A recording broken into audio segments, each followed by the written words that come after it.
Hello बच्चों, आज हम पढ़ेंगे बीए सेकेंड ईयर का टॉपिक पार्थिव एकता का सिद्धांत। कल हमने पढ़ा था क्रियाशीलता का सिद्धांत। मानव भूगोल के 3 सिद्धांत हैं, मैंने कल भी बताया था। पहला है हमारा क्रियाशीलता का सिद्धांत, दूसरा है पार्थिव एकता का सिद्धांत और तीसरा है समायोजन का सिद्धांत। ठीक है, अब पार्थिव एकता के सिद्धांत से क्या अभिप्राय है?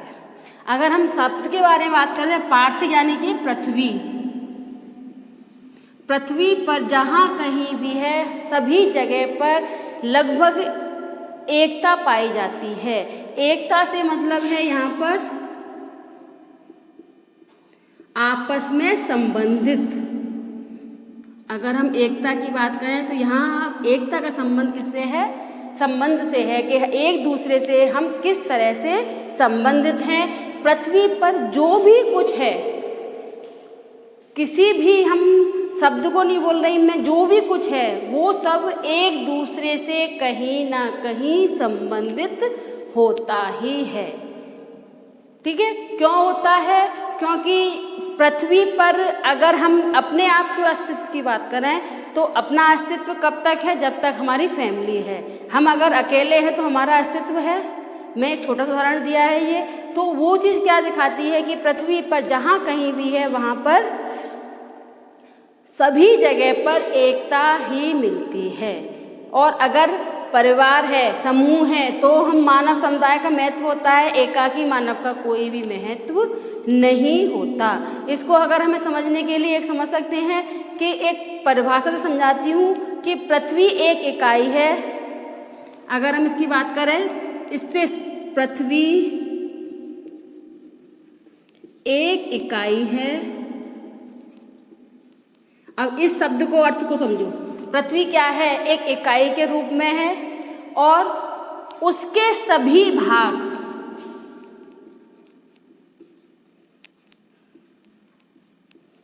आपस में संबंधित हैं।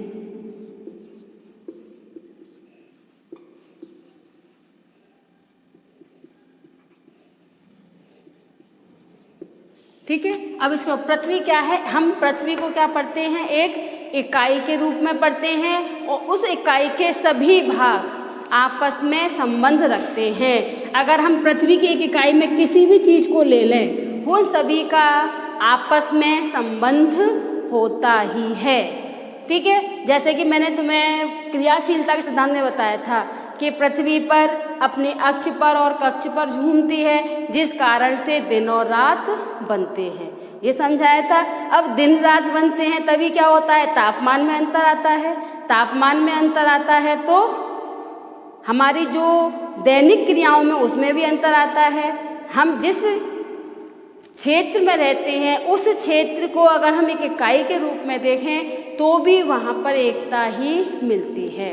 अगर किसी क्षेत्र की बात करें तो अगर हम क्षेत्र को कटिबंध रूप में बात करते हैं तो कटिबंध रूप में भी देखें तो जो हमारी भूमध्य रेखा है, कर्क रेखा है, मकर रेखा है, यहाँ पर सभी जगह दशाएं एक दूसरे से संबंधित होती हैं। अगर मैं इस चीज़ को एक्सप्लेन करूँ तो बहुत लंबा वीडियो बनेगा, इसलिए मैं शॉर्टली बना रही हूँ कि किस तरह से पृथ्वी में एकता पाई जाती है।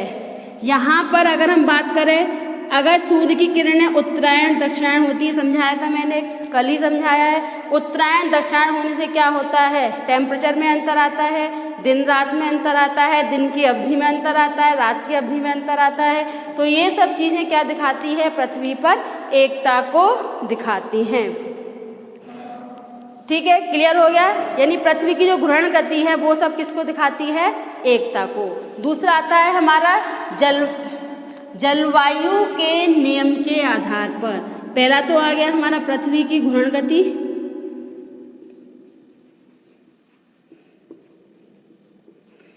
उसके आधार पर अगर बात करें तो एकता पाई जाती है।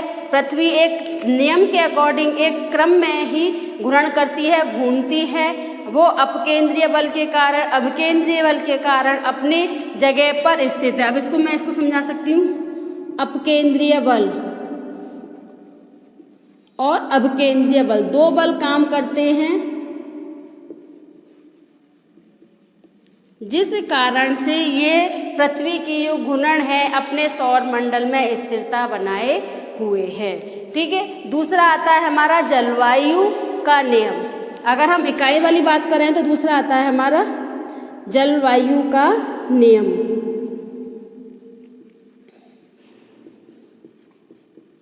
जलवायु का नियम क्या है? ऋतुएं समय के आने पर बदलती हैं। ऐसा तो है नहीं है कि गर्मी हुई, गर्मी के बाद क्या आ जाएगा, सीधे सर्दी आ जाए।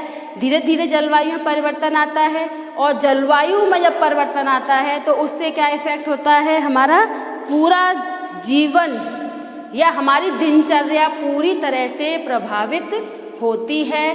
क्योंकि जलवायु जैसे जैसे परिवर्तित होती है वैसे वैसे हमारी दिनचर्या भी परिवर्तित होती है।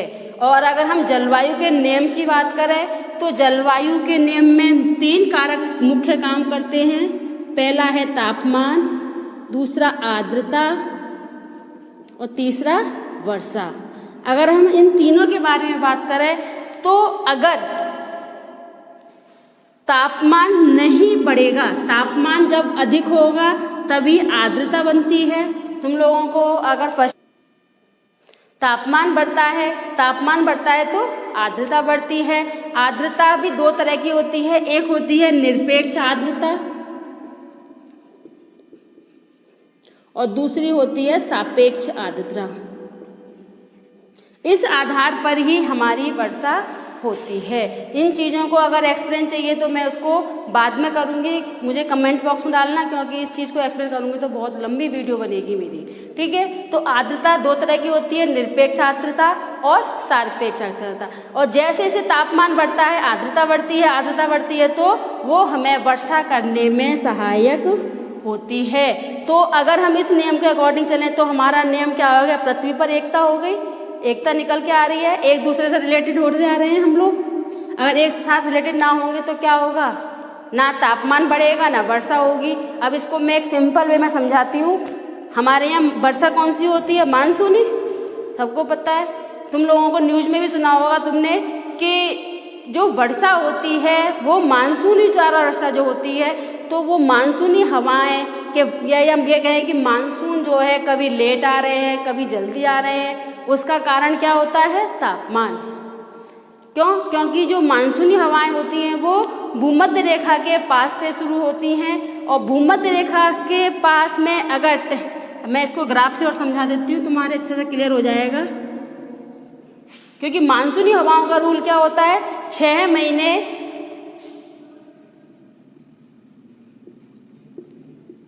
जल से स्थल की ओर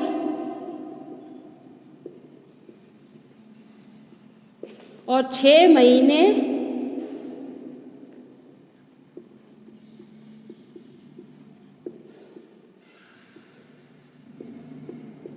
स्थल से जल की ओर, इस क्रम में चलती हैं।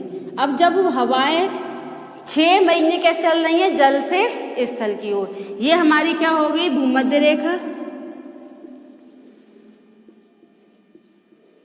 ठीक है, यहाँ पर हमारी हो गई कर्क रेखा, ये हो गई मकर रेखा। अब सूर्य जब उत्तरायण होता है तो यहाँ का टेम्परेचर, कर्क रेखा का जो टेम्परेचर है वो बढ़ जाता है। ठीक है, जब कर्क रेखा का टेम्परेचर बढ़ जाता है तो हवाओं जो भूमध्य रेखा का टेम्परेचर है वो इसके अकॉर्डिंग कम हो जाता है। क्यों? क्योंकि यहाँ पर जलीय क्षेत्र है, जलीय क्षेत्र होने के कारण संवाहनीय क्रिया होती है, और संवाहनीय क्रिया होने के कारण यहाँ से जो हवाएं हैं वो ये कर्क रेखा जो हमारा स्थलीय क्षेत्र है वहाँ पर सबसे अधिक जो तापमान की आर्द्रता मिलती है।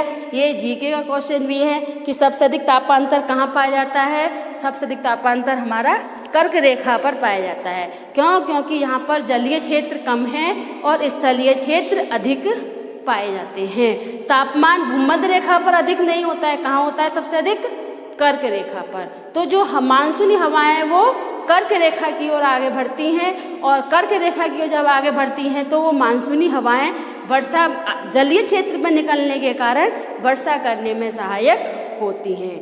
ठीक है, तो अगर सूर्य उत्तरायण नहीं होगा तो टेम्परेचर बढ़ेगा, टेम्परेचर नहीं बढ़ेगा तो मानसूनी हवाएं अग्रसर नहीं होंगी, क्रियाशील नहीं होंगी और वो आगे नहीं बढ़ेंगी। तो समझ में आ गया, ये किस पे निर्भर करता है, हमारा आपस में एक दूसरे से रिलेटेड होते हैं। ठीक है, तीसरा आता है वायु प्रवाह का नियम।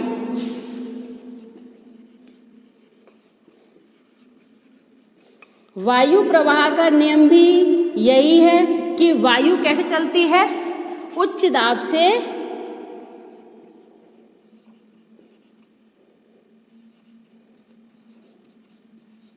निम्न दाब की ओर।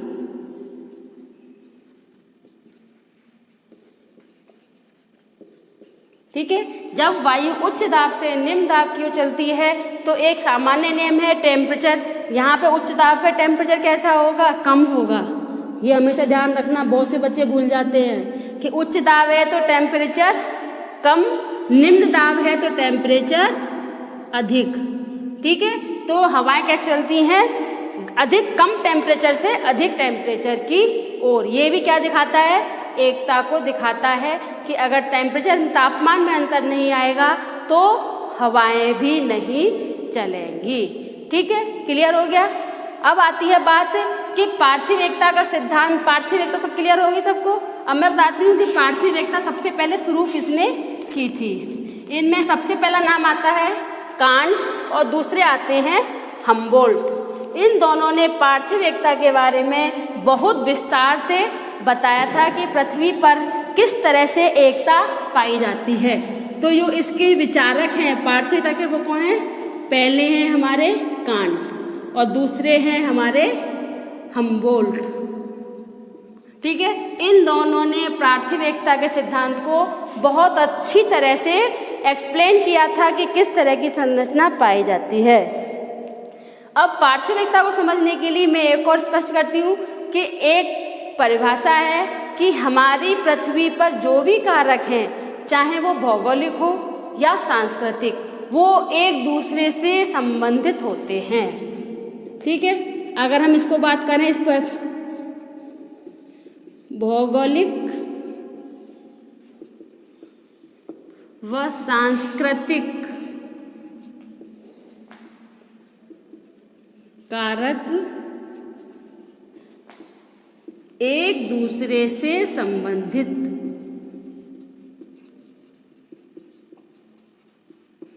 ठीक है, अब इस चीज से भी हम समझ सकते हैं कि पार्थिव एकता का सिद्धांत हर जगह एकता कैसे रहती है। मैंने इससे पहले क्या समझाया था कि प्रकृति में किस तरह से एकता पाई जाती है। अब मैं बता रही हूँ दो तत्व, प्राकृतिक, भौगोलिक को मैं पहले भी बहुत बार बता चुकी हूँ। भौगोलिक क्या कहते हैं, अगर हम सिंपल समझें इस चीज को, प्राकृतिक लिखेंगे नहीं, लेकिन हम उस चीज़ को एक्सप्लेन करने के लिए अपने दिमाग में ये सेट कर सकते हैं कि हमें भौगोलिक के बारे में लिखना है तो किसके बारे में लिखना है, प्राकृतिक कारक के बारे में। ठीक है, तो पहला है हमारा प्राकृतिक और दूसरा हमारा सांस्कृतिक। दोनों कारक भी आपस में एक दूसरे से पूरी तरह से रिलेटेड है। ये जो भौगोलिक कारक हैं वो ही हमारे, अगर मैं सांस्कृतिक कारक की बात करूं, ये कारक सारे किसको प्रभाव करते हैं, हमारे मानव, हमारे शब्द की जगह मैं क्या लिख रही हूँ, मानव, मानव के रहन सहन, खान पान,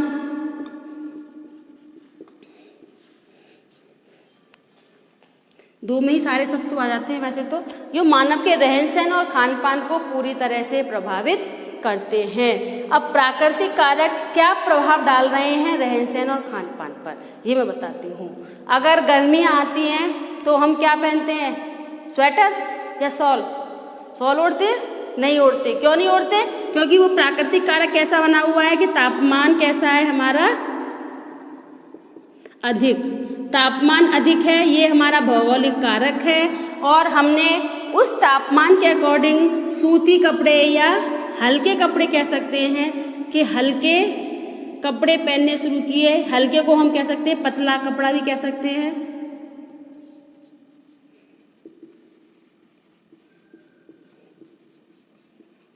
ठीक है, अब हमने क्यों पहना सूती कपड़ा, क्योंकि तापमान कैसा हो गया था, अधिक। तो ये क्या हुआ, संबंध हो गया प्राकृतिक कारक का मानव कारक से। ठीक है, कभी तुम लोगों ने गर्मियों में अधिक ऑयली चीज़ें खाई है? नहीं खाई जाती। क्यों नहीं खाई जाती गर्मियों में? क्योंकि हमारे शरीर का टेम्परेचर भी अधिक होता है और जो ऑयल होता है वो हमारे शरीर के टेम्परेचर को बढ़ाता है। ये हम हर चीज़ को साइंस से जोड़ के ही करते हैं, लेकिन हम लोगों का मुख्य है कि हम लोगों को उसके कारण पता ही नहीं है कि हम किस कारण से ये कार्य कर रहे हैं। मानव जो भी कोई कार्य करता है उसका एक साइंटिफिक लॉजिकल कारण होता है, लेकिन हम उसको रूढ़िवादिता और सिंपल कहा जाए कि एक रहन सहन की दिनचर्या में कि होना है तो होना है, ये वाली बात को लेकर चलते हैं, जिस कारण से हम लोग उसको साइंटिफिक वे पे नहीं समझ पाते हैं कि क्या कारण है। ठीक है, अब मैं समझाती हूँ थोड़ा सा कि जैसे जैसे टेम्परेचर बढ़ता है हम लोग लिक्विड लेते हैं। क्यों? क्योंकि हमारे शरीर से वाष्पीकरण की क्रिया जैसे पृथ्वी से होती है ऐसे हमारे शरीर से होती है, तो हमारे शरीर में से जो जल की मात्रा है वो कम हो जाती है। इसके लिए हम क्या लेते हैं? अधिक मात्रा में लिक्विड लेते हैं। ठीक है, और दूसरा कारण बताती हूँ साइंटिफिक कि गर्मियों में टेम्परेचर अधिक होता है। इस चीज़ को मैं समझाऊँ। गर्मी में क्या होता है? तापमान अधिक। ठीक है, अब मैंने तापमान अधिक को क्या बताया था कि तापमान कहाँ अधिक होता है? जहाँ पर ह्यूमिडिटी भी या टेम्परेचर अधिक होता है तो क्या होगा? आर्द्रता कैसी होगी? आर्द्रता भी कम होगी। ठीक है, बाद में बढ़ती वो बात अलग है, तापमान के कारण ही आर्द्रता बढ़ती है, ये भी एक एकता का सिद्धांत आता है। लेकिन तापमान बढ़ता है तो आर्द्रता कम होती है, और हमारा जैसे तापमान अधिक होगा तो वायु दाब भी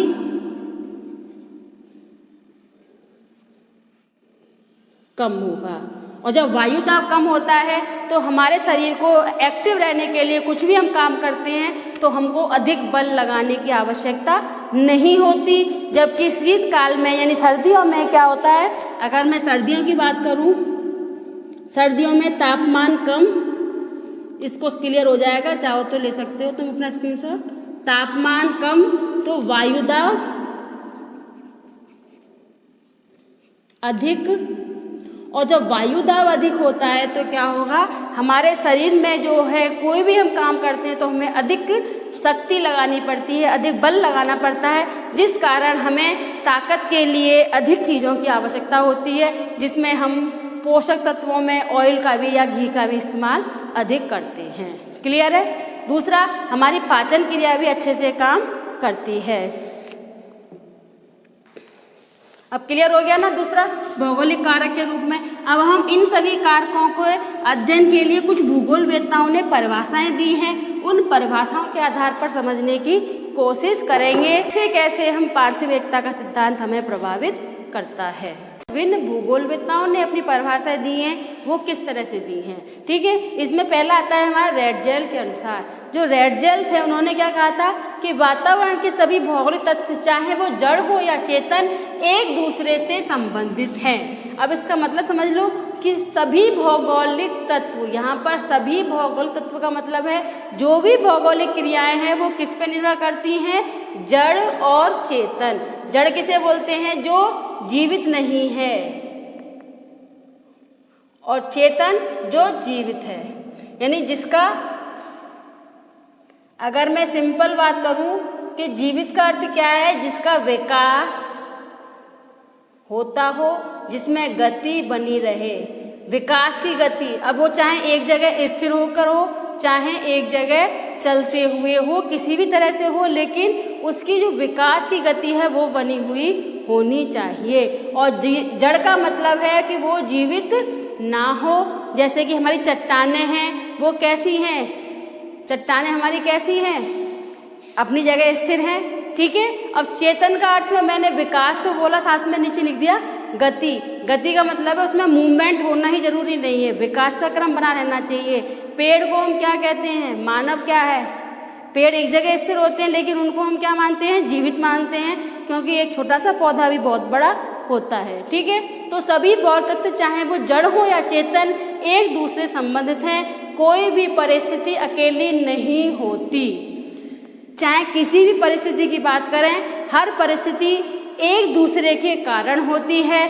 जैसे मैंने समझाया था पहले भी, टेम्परेचर बढ़ता है तो आर्द्रता कम होती है, ह्यूमिडिटी भी कम होती है, और वायु दाब भी हमारा कम होता है। ठीक है, तो सब एक दूसरे से संबंधित हैं। उनका जन्म व विकास बहुत से जटिल समूह से होता है, वरन उनका जन्म व विकास बहुत से तथ्यों के जटिल समूह से होता है। इसका मतलब कि अगर हम किसी एक चीज़ का विकास करना है तो उसके लिए बहुत से कारक जिम्मेदार होते हैं। अगर मैं इस चीज़ को समझाने के लिए एक मिट्टी का उदाहरण लूँ कि अगर कोई चट्टान है, ठीक है, अगर चट्टान है, टेम्परेचर बढ़ता है तो क्या होगा, चट्टान से क्या हुआ, तापमान बढ़ा,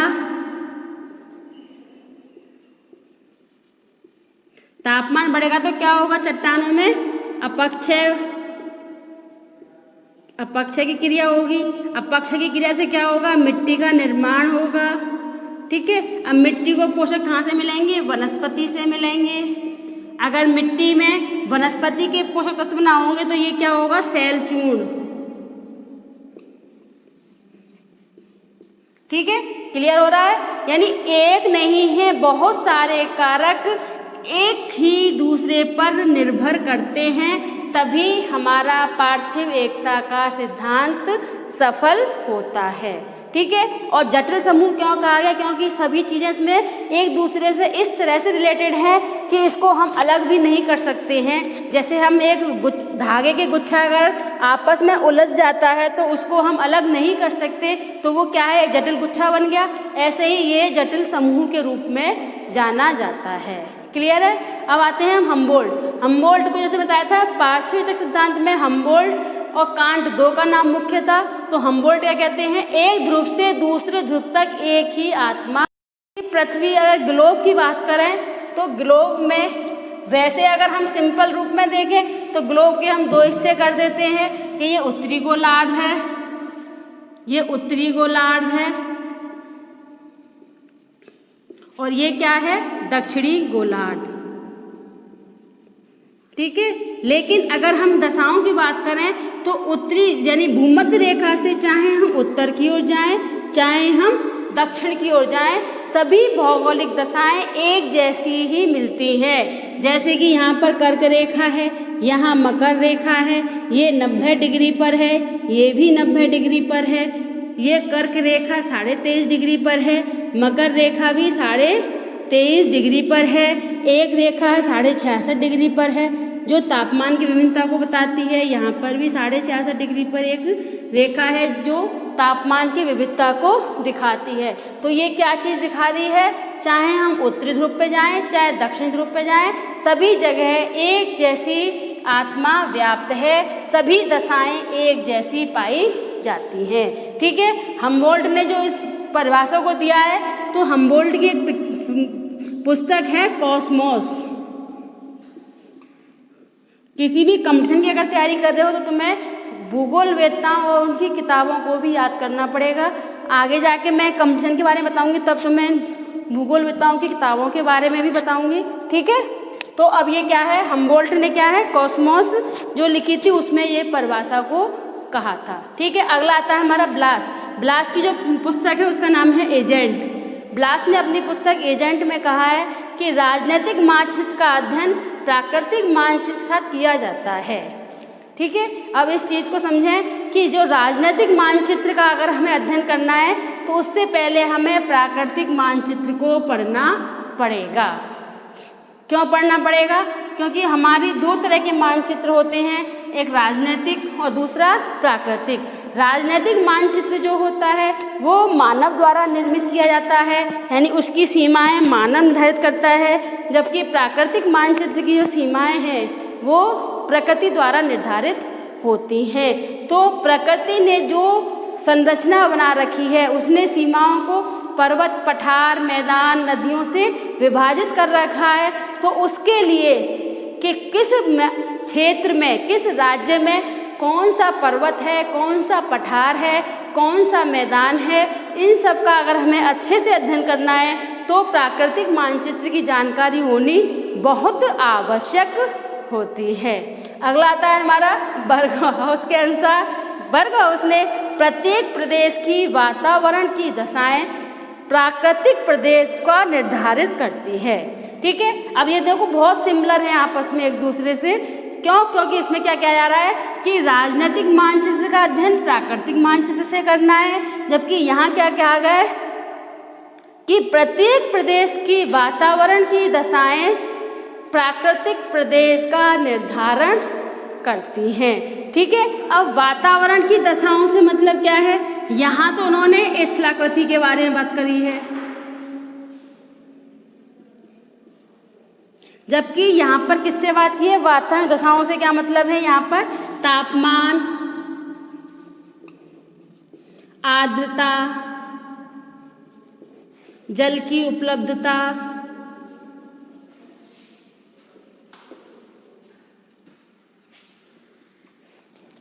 ठीक है। अब मिट्टी, ये सब चीज़ें क्या हमारा निर्धारित करती है कि वहाँ का प्राकृतिक प्रदेश कैसा है। इस चीज़ का निर्धारण इसके द्वारा होता है। ठीक है, समझ में आ गई परिभाषाएं? अगर परिभाषा समझ में आ जाएगी तो पारस्परिकता सिद्धांत भी क्लियर अच्छे से हो जाएगा। जो कुछ तुम्हारा पहले समझ में नहीं आया होगा कि किस तरह से हम उसको एक्सप्लेन करें, वो भी क्लियर हो जाएगा। ठीक है, अब आता है हमारा कि इस सिद्धांत के निम्न विचार भी हैं। हम इस सिद्धांत को निम्न विचारों से स्पष्ट कर सकते हैं।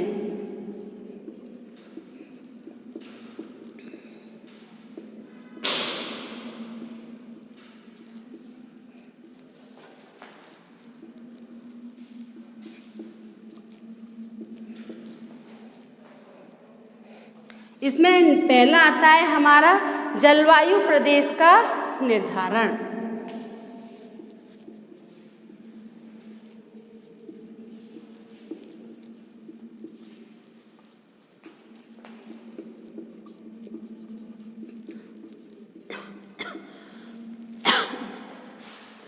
जलवायु जो प्रदेश का निर्धारण होता है वो किस पे होता है? जो वहाँ की जो प्राकृतिक दशाएं पाई जाती हैं उसके आधार पर हम जलवायु प्रदेश का निर्धारण करते हैं, जिसमें वही जो आता है तापमान, सबसे पहले चीज़ आती है तापमान, दूसरी वहाँ वर्षा कितनी होती है, ये मुख्य रूप से आता है क्योंकि इस पर ही क्या निर्भर करता है? हमारी आर्द्रता। ठीक है, अब आती है बात, थोड़ा समझा देती हूँ कि जैसे मैंने यहाँ लिखा जलवायु प्रदेश। अब बहुत से बच्चों को ये होगा कि जलवायु प्रदेश होते क्या हैं। ठीक है, तो पहले मैंने बताया था प्राकृतिक प्रदेश, प्राकृतिक मानचित्र। तो ये सब क्या होते हैं कि अगर हमें अपने भूगोल का हमारा जो क्षेत्र है वो बहुत अधिक विस्तृत है, अगर हम उसको एक ही एंगल से पढ़ें, एक ही आधार पर पढ़ें तो उसको समझने में बहुत जटिलता होती है। तो उसे समझने के लिए बहुत से अपनी अपनी दशाओं के अकॉर्डिंग प्रदेशों में बांटा गया है। मैं कुछ नाम गिना रही हूँ तो समझ में आ जाएगा। जैसे पहला मैं बताती हूँ जलवायु प्रदेश, दूसरा बताती हूँ प्राकृतिक प्रदेश, तीसरा हमारा कृषि प्रदेश, चौथा औद्योगिक प्रदेश, पांचवा आर्थिक प्रदेश, संसाधन प्रदेश। ठीक है, तो इनसे नामों से तुम्हें पता लग रहा होगा कि जहाँ जहाँ पर एक जैसी किसी क्षेत्र विशेष में समानता पाई जाती है वो हमारा उस प्रदेश को इंडिकेट या उस प्रदेश की ओर इशारा करता है। जैसे कहीं पर औद्योगिक इकाइयाँ अधिक लगी हैं तो वो औद्योगिक प्रदेश हो गया, कहीं पर संसाधन की एक जैसी समानता पाई जाती है तो वो हमारा संसाधन प्रदेश हो गया, कहीं जलवायु की समानता है तो जलवायु प्रदेश हो गया, कहीं प्राकृतिक स्वरूप की समानता है तो वो प्राकृतिक प्रदेश हो जाते हैं। ठीक है, क्लियर है। दूसरा आता है हमारा नदियों द्वारा बनाए गए मैदान।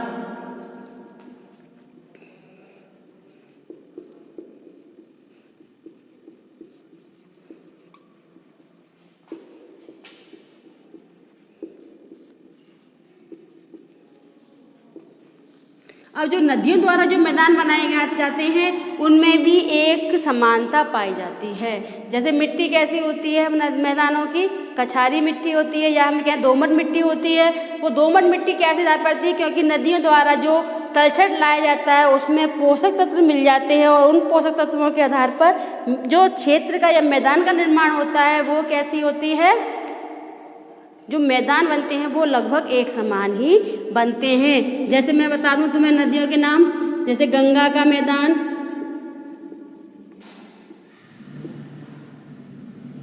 नील नदी का मैदान,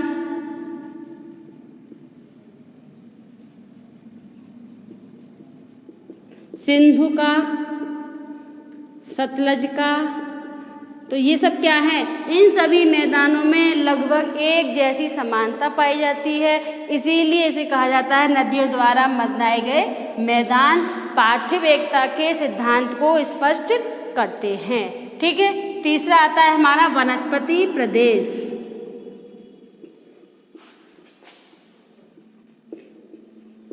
अब वनस्पति प्रदेश के बारे में बात करें तो मैं जैसे कहा जलवायु प्रदेश में समानताएं जलवायु की होती हैं, बहुत सारे प्रदेश भी मैंने गिनाए। उसी तरह से वनस्पति प्रदेश में एक जैसी वनस्पति पाई जाती है, जैसे कि सुंदरवन का डेल्टा है, वहाँ पर मैंग्रोव वनस्पति पाई जाती है। वो क्या बताती है, हमारी एक जैसी समानता या वनस्पति को इंडिकेट करती है।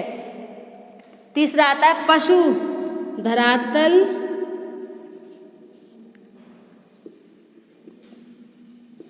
के अनुसार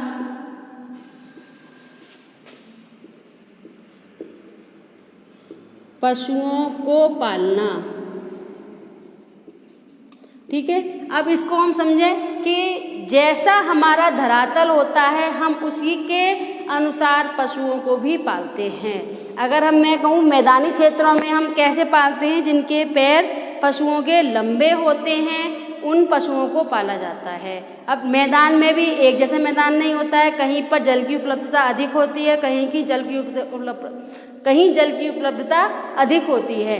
तो उस समय पर जहाँ पर जल की उपलब्धता अधिक होती है वहाँ पर जो है ऐसे पशुओं को पाला जाता है जिनको जल की आवश्यकता अधिक होती है। जैसे कि भैंस है, भैंस को पानी की अधिक आवश्यकता होती है, जबकि गाय को पानी की कम आवश्यकता होती है, इसीलिए हम उसे मरुस्थल में भी पाल सकते हैं। तुम लोगों को जीके में शायद पता भी होगा कि सबसे अधिक जो गाय पाली जाती हैं वो जैसलमेर में गाय का ही अधिक पालन होता है। क्यों? क्योंकि वहाँ पर जल की कमी है और जल का उत्पादन भी अधिक होता है। ठीक है, मैदानी क्षेत्र क्लियर हो गया कि मैदानी क्षेत्र में कैसे पाले जाते हैं पशु, जिनके पैर लंबे हों। मैं इसको लिख दे रही हूँ, तुम्हें अगर लिखना है तो लिख सकते हो। मैदानी क्षेत्र में पशु पाले जाते हैं लंबे पैर वाले। ठीक है, जबकि पर्वतीय क्षेत्रों में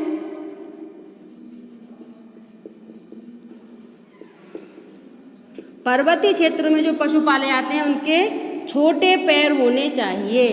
क्यों छोटे पैर होने चाहिए? क्योंकि पर्वतीय क्षेत्रों में पशुओं को जो चढ़ने के लिए लंबे पैर के होंगे तो वो बहुत जल्दी गिर जाएंगे, इसीलिए उनके पैर अगर छोटे होंगे तो उन्हें पर्वतों को चढ़ने में आसानी होगी। ये कंडीशन किसी एक क्षेत्र विशेष के लिए ये नहीं है, पूरी पृथ्वी पर लागू होती है। चाहे हम अमेरिका की बात करें, चाहे यूरोप की बात करें, चाहे हम एशिया की बात करें। तो ये क्या दिखा रहा है, हमारा पार्थिव एकता को बताता है। ठीक है, क्लियर है। अगला बताते हैं हम कृषि फसलें। अगला पॉइंट आता है हमारा कृषि फसलें।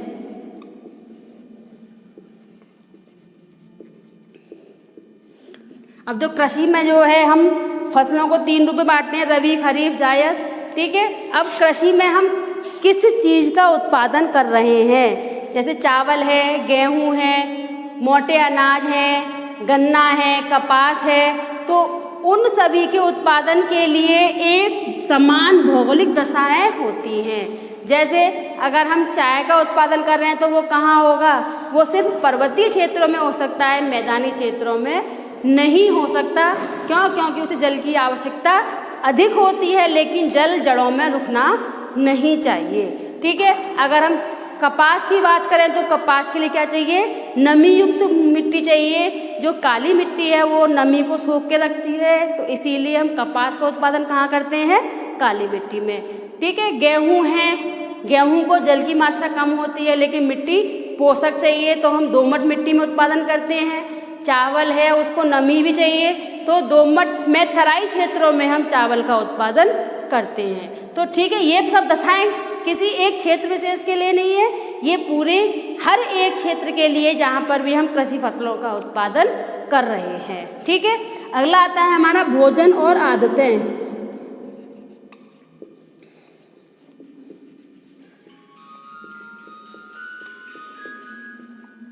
भोजन और आदतें भी हमारी लगभग सभी जगह पर एक जैसी होती हैं। हम कैसा भोजन करते हैं वो किस पे डिपेंड करता है, हम जलवायु दशाओं पर, कि ठंडे क्षेत्रों में हमें गर्म खाना चाहिए होता है, गर्म क्षेत्रों में गर्म खाने से मतलब है हमें ऐसी चीज़ चाहिए होती है जिससे हमारे शरीर को हीट मिले, ठीक है, जिसमें हम चाहे नॉनवेज का इस्तेमाल भी कर सकते हैं।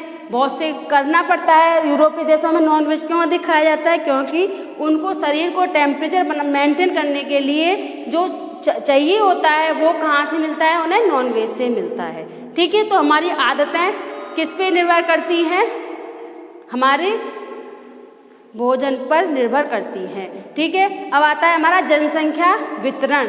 अगला पॉइंट है हमारा जनसंख्या।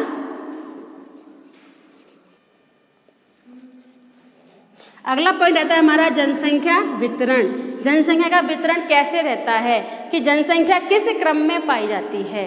देखो, जनसंख्या समूह में बात करें तो जनसंख्या सबसे अधिक, तुम लोगों को पता भी होगा, जीके लेवल की चीज़ें हैं, कि सबसे अधिक जनसंख्या जो पाई जाती है वो मानसूनी क्षेत्रों में पाई जाती है। क्यों? क्योंकि वहाँ पर उपजाऊ मिट्टी होती है, उनको वहाँ पर मानव श्रम की अधिक आवश्यकता होती है, जिस कारण से वहाँ पर मानव जनसमूह अधिक रहता है। और जबकि अगर हम बात करें पर्वतीय क्षेत्रों की, तो पर्वतीय क्षेत्र, मरुस्थलीय क्षेत्र, ये क्षेत्र ऐसे हैं जहाँ पर जनसंख्या, यानी मैं इसमें लिख दूँ मैदानी क्षेत्रों में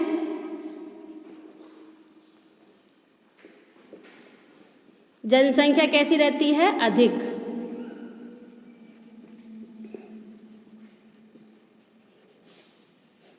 ठीक है। और पर्वतीय क्षेत्रों में कम, मरुस्थल में कम, ठीक है। ये चीज़ क्या दिखा रही है कि चाहे जैसी भौगोलिक दशाएं होती हैं वैसा ही मानव रहता है। भौगोलिक दशाओं में मैदानी क्षेत्र ऐसे हों जहाँ पर सम जलवायु पाई जाती है, पानी की उपलब्धता होती है, वहाँ जनसमूह अधिक रहते हैं। और जहाँ पर कठोर जलवायु पाई जाती है और जल की उपलब्धता या अन्य साधन की उपलब्धता कम होती है, वहाँ पर जनसंख्या कम निवास करती है, ठीक है। अगला आता है भोजन व आदतें।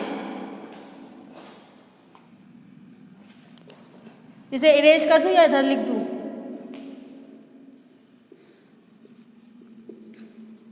भोजन व आदतें। भोजन और आदतें, जैसे हमारे यहाँ पे आया था कि भोजन, 2 बार लिख दिया भोजन और आदतें। अगला पॉइंट लिखते हैं हम,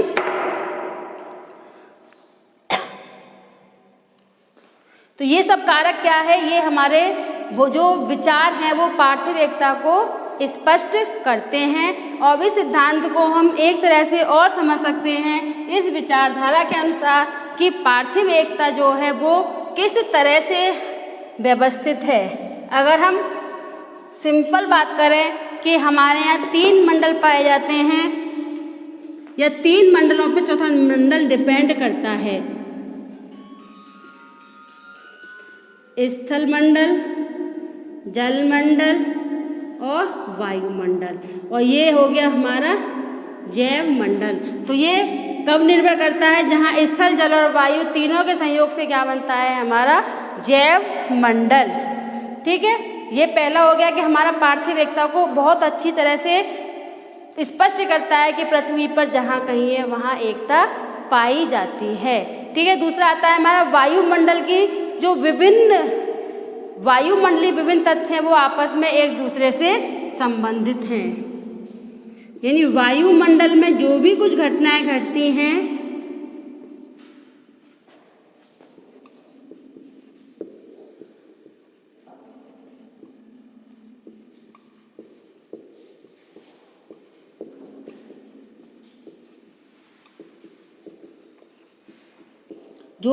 वो सब एक दूसरे से संबंधित होती हैं। जैसे टेम्परेचर बढ़ता है तो आर्द्रता पहले तो कम होती है, लेकिन वाष्पीकरण की क्रिया से आर्द्रता बढ़ती जाती है, और आर्द्रता बढ़ती है तो वर्षा होती है तो टेम्परेचर फिर वो नियंत्रित हो जाता है। या हम ये कह सकते हैं, एक इसको सिंपल जो 6, 7, 8 की बुकों में आता है, जल चक्र के बारे में तुम लोगों ने पढ़ा होगा कि अगर हम ये पर्वत बन गए, ये पठार हो गया, ये मैदान हो गया, ये हमारा जलीय क्षेत्र हो गया, ठीक है। यहाँ से जल वाष्पीकृत हुआ, यहाँ बादल बने, यहाँ पे आगे वर्षा की ये पानी फिर बह के कहाँ पहुँच गया, समुद्र में पहुँच गया। तो ये क्या दिखा रहा है, ये हमारी पार्थिव एकता को ही स्पष्ट करता है। ठीक है। तीसरा आता है हमारा अनाच्छादन। अनाच्छादन द्वारा, क्योंकि अनाच्छादन किससे होता है, अपक्षय और अपर्दन से। ठीक है। अपक्षय अपर्दन से अनाच्छादन होता है। इससे क्या होता है, मिट्टी का निर्माण होता है, या हम कह सकते हैं शैल चूर्ण का निर्माण, जो किस काम आता है, शैल चूर्ण आगे जाके हमारे मिट्टी के विकास के काम आता है। मिट्टी से क्या होता है, कृषि होती है। कृषि क्यों जरूरी है, कि मानव की आवश्यकता की पूर्ति करती है। ठीक है। हम इसको आवश्यकता भी बोल सकते हैं।